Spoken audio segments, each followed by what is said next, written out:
দুর্নীতির অভিযোগে তৃণমূল নেতার বাড়ির সামনে বিক্ষোভ। এই বিক্ষোভ হলো ক্যানিংয়ের এক তৃণমূল নেতার বাড়ির সামনে। ভোট পরবর্তী হিংসাতেও জড়িত থাকার অভিযোগ রয়েছে তার বিরুদ্ধে।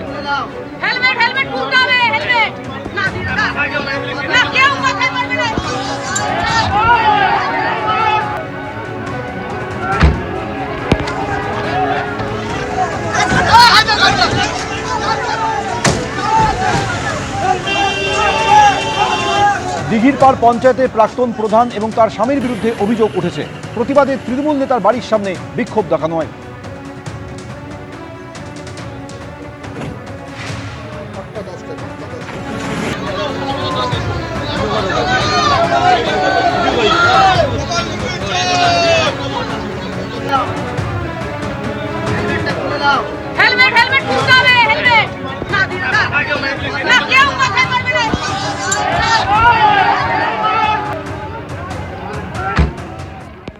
অভিযোগের পাহাড়ে সেবাশ্রয়, অভিষেককে পাল্টা চ্যালেঞ্জ স্বাস্থ্যমন্ত্রীর।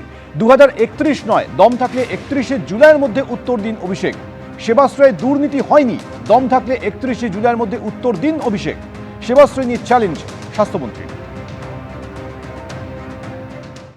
যদি দম থাকে 31শে অবধি ওয়েট করবেন না, 31শে জুলাই 2031 না, দম থাকলে অভিষেক বন্দ্যোপাধ্যায় 31শে জুলাই 2026-এ উত্তর দিন সেবাশ্রয়ে কী করেছিলেন জনগণ এবং নাগরিকের কাছে আপনি উত্তর দিন।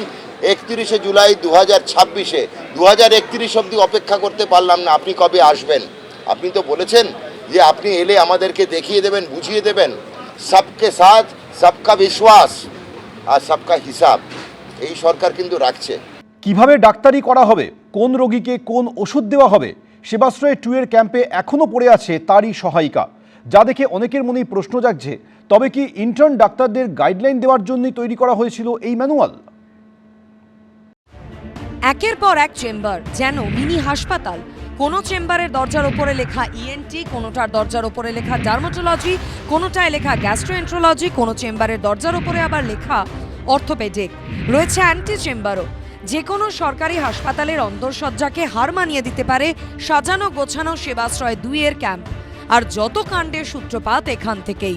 সেবাশ্রয় 2 ক্যাম্পের এই চেম্বারগুলিতেই বসতেন বিভিন্ন বিভাগের চিকিৎসকরা। প্রেসক্রাইব করতেন ওষুধ, ইনজেকশন। কিন্তু কি দেখে প্রেসক্রাইব করতেন? আমরা রয়েছি ইএনটি বিভাগের ঠিক বাইরে। ছাত্রছাত্রীরা যেরকম পরীক্ষার আগে সহায়িকার সাহায্য নেন বিভিন্ন পড়া মুখস্থ করার জন্য, ঠিক এরকমই চিকিৎসকরা যারা এখানে ক্যাম্পে বসবেন তাদের জন্য এক প্রকার সহায়িকা বানিয়ে রাখা হয়েছিল। এ যেন চিকিৎসা সহায়িকা। দেখো ম্যানুয়াল, প্রেসক্রাইব করো ওষুধ। এখানে এরকম 2টি পাতা রয়েছে এবং এই 2টি পাতার মধ্যেই যাবতীয় ওষুধ, কি কি ওষুধ দিতে হবে রোগীদের তার বিবরণ রয়েছে। প্রথম পাতায় রয়েছে general medicine only for medical camp এবং মডেল ক্যাম্প, অর্থাৎ এখানে জেনারেল মেডিসিনগুলি উল্লেখ করা হয়েছে। আর পরের পাতায় রয়েছে রোগী হৃদযন্ত্রের সমস্যা নিয়ে এলে কি কি ওষুধ দিতে হবে, নিউরো সমস্যা নিয়ে এলে কি কি ওষুধ দিতে হবে, ডার্মা অর্থাৎ ত্বকের সমস্যা নিয়ে এলে কি কি ওষুধ দিতে হবে। এখানেই শেষ নয়, ওষুধের ম্যানুয়ালে আছে আরও চমক। ওষুধের নাম তো বটেই, স্পষ্ট করে উল্লেখ করা আছে তার ডোজও, অর্থাৎ দিনে কবার খেতে হবে তাও সেই ম্যানুয়ালে লেখা রয়েছে।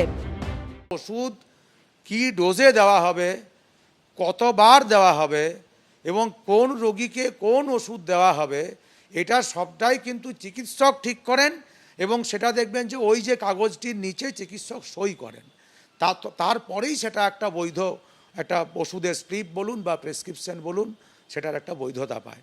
কিন্তু যদি এরকমভাবে একটা বলে দেওয়া হয় যে এই রোগে আমার এই ওষুধগুলি দেওয়া হবে, এটা এই ডোজে দেওয়া হবে, এত দিন ধরে দেওয়া হবে, এরকম একটা কিছু ঘটতে পারে আমরা কোনোদিন কল্পনাও করতে পারিনি। শুধু ফলতার সেবাশ্রয় 2 এর ক্যাম্পের ইএনটি চেম্বারে যে এমন সহায়িকা এখনো পড়ে আছে তা নয়, একই জিনিস অর্থাৎ ডাক্তারের ম্যানুয়াল পড়ে আছে অন্যান্য চেম্বারেও।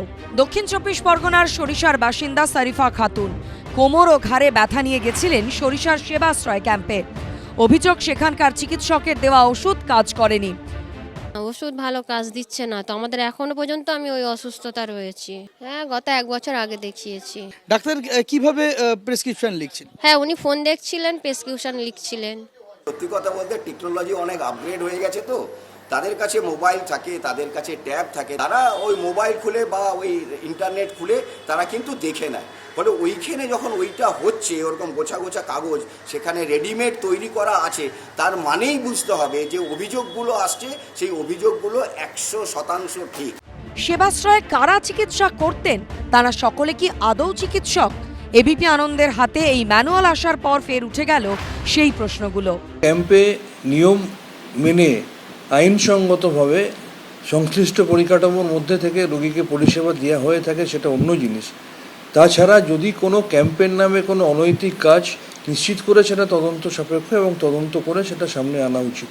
ক্যাম্পের মধ্যে উনি যেগুলো করেছিলেন তার ক্লিনিক্যাল এস্টাবলিশমেন্ট অ্যাক্ট অনুযায়ী লাইসেন্স টু অপারেট কোথায়? নেই। সেবাশ্রয়ের জন্য স্বাস্থ্য ভবনে তলব করেছি, ফাইল কোথায়? নেই। ডায়মন্ড হারবার মেডিকেল কলেজে জিজ্ঞেস করেছি কে পারমিশন দিল, বলো কেউ দেয়নি। তাহলে এগুলো হলো কী করে? সব ফোনে আর হোয়াটসঅ্যাপে। সেবাশ্রয়ের ক্যাম্পে রয়েছে সুসজ্জিত অ্যান্টি চেম্বারও। এখানে চিকিৎসকদের বসার জায়গা রয়েছে, কিন্তু তার মাঝখানে একটা জিনিস চোখ টানতে বাধ্য, তা হচ্ছে এই অ্যান্টি চেম্বার কথাটা। এই অ্যান্টি চেম্বার কার জন্য তৈরি হয়েছিল? সেবাশ্রয় 2-এর যে ক্যাম্প, সেই সেবাশ্রয় 2-এর ক্যাম্পে এসে এই অ্যান্টি চেম্বারের দেখা পাওয়া গেল। কখনো ভুল চিকিৎসায় হাত বাদ, কখনো পা বাদ। সেবাশ্রয়ে গিয়ে ভয়াবহ অভিজ্ঞতার সম্মুখীন হতে হয়েছে রোগীদের। আর এবার সেবাশ্রয় ক্যাম্পেই দেখা গেল ডাক্তারির ম্যানুয়াল। সন্দীপ সরকার, অনির্বাণ বিশ্বাস ও অর্ণব মুখোপাধ্যায়ের রিপোর্ট, এবিপি আনন্দ। এবিপি আনন্দ, এগিয়ে থাকে, এগিয়ে রাখে।